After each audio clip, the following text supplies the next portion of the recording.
I'm not gonna lie, I'm a little bummed out that I don't get a good, clear view of my first solar eclipse. I wasn't even born when the last one happened, so I haven't even got to see one in my lifetime. All over the sun happens right when the solar eclipse is happening. What are the odds of that? Such a bummer. Bummer, bummer.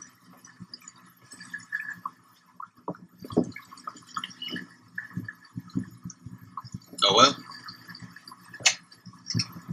I guess we'll get back to practicing.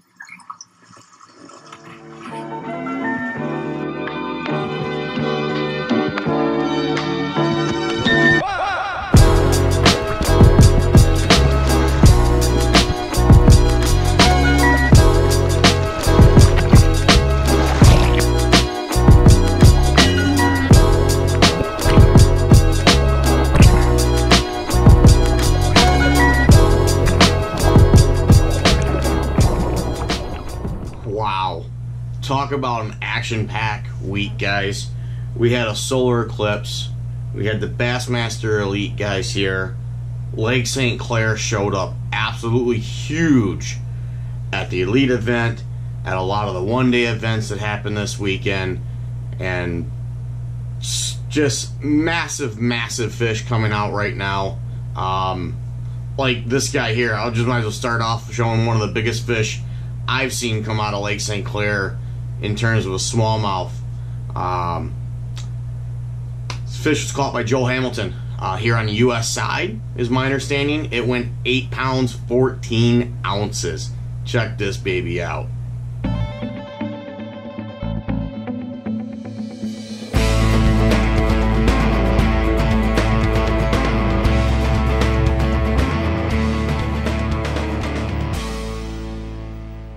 Wow. So with that, guys, let's just dive right into the fishing report. I'll fill you in what happened this week on the lake for you bluegill and panfish guys. The lake is fishing pretty good in the main lake. There was a few guys out that did well up around the canals on the north end of the lake and around Harson's. So if you're looking for panfish, still keep working those shallow weed bed areas on the main lake. In some of those canals, they have been doing well. For you walleye guys, the river bite is pretty much still unchanged, still doing the same deal. On the lake though, we're starting to see some fish set up along the mile roads. Yes, you heard that right, the mile roads. Quite a few of the Bassmaster Elite guys actually caught what would have been a limit of walleye in that 4 to 6 pound range during the event and during practice.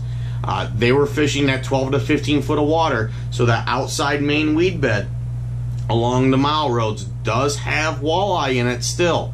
They also were still catching them out on the shipping channel.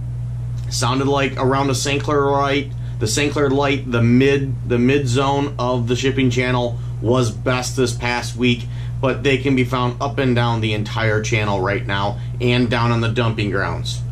You yellow perch guys. Guys are kind of taking a little bit of a break. It's been a busy weekend. There wasn't a ton of guys chasing perch. Those that did catch some fish, and the quality is getting better. So we're looking like we're going to shape up to have a really good fall perch bite. We're looking forward to it here at the shop. We're well stocked on perch rods, perch rigs. You muskie guys and northern pike guys, fishing was good this week. There was a very big group off of the spillway throwing bucktails. They did catch some fish there, and I also heard some good reports up around Grassy and where the North Channel dumps into the lake. They caught some fish in those areas for the casters.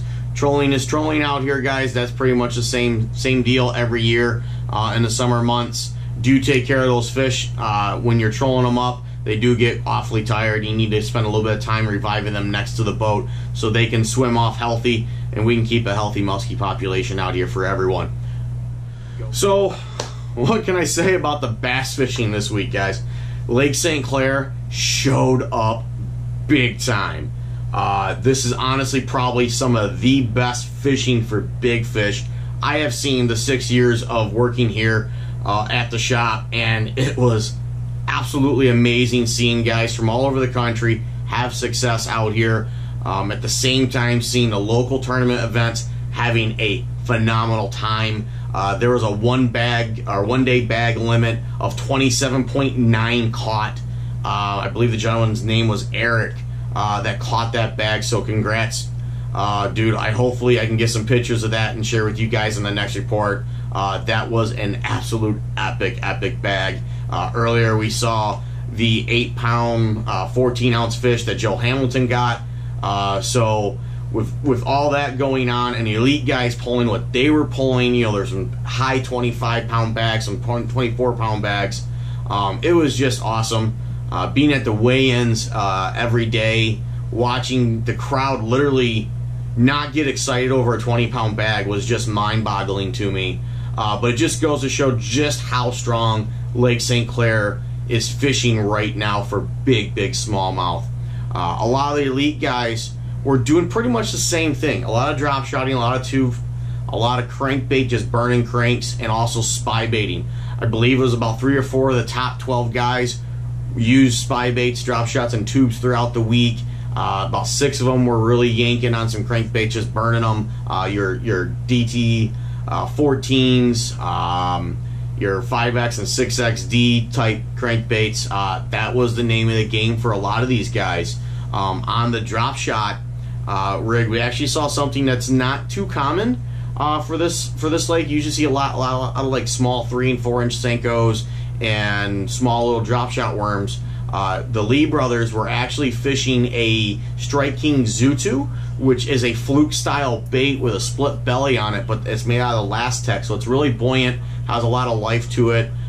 They did really well fishing with that. As you've seen, Jordan Lee and his brother both ended up in the top 12. Jordan Lee was 4th, and off the top of my head, I can't remember where Matt was, but he was down toward, I think, at like 8, 9, or 10, somewhere in that neighborhood. They were fishing a color called Ice from them. We just got that reloaded for you guys, so if you're interested in trying those out, we have them here in the shop for you. Another cool thing that I heard a lot of the pro guys were talking about is that some of them some of the fish they were catching were spitting up small perch, you know, 3 to 5 inch perch, and other guys were seeing a lot of crayfish coming up. Jason Christie in particular said he had a ton of crayfish in his live well. A ton. Front and found somebody out walking a crayfish, crawfish, crawdad. Yeah, look at this. Now Ken tells me he sees these on the riverfront all the time.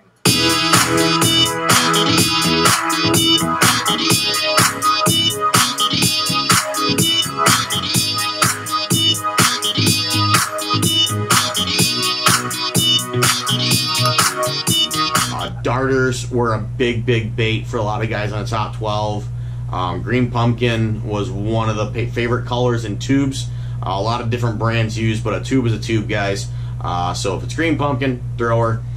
Spy baits, it was good to see them show up again for guys. It's not just a local deal. These guys on the Elite Series and the guys on the FLW Tour that are actually up here pre-fishing for next year's event that's in June have been very much so paying attention to that spy bait bite, and they're learning about it, and they're finding out that lure is just awesome for locating some very big fish and could give you that key fish that will give you the lead for the day or help you win a tournament.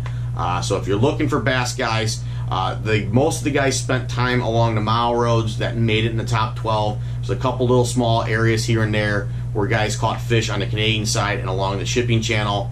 The mile road area is normally known for numbers, but right now it's fishing big. So get out there, enjoy it, guys, and good luck fishing. Thanks for watching. Thanks for listening. Be sure to like, subscribe, and share. It helps me, it helps the channel, it helps everyone that likes to catch fish. Go to commercial break. Go to commercial break.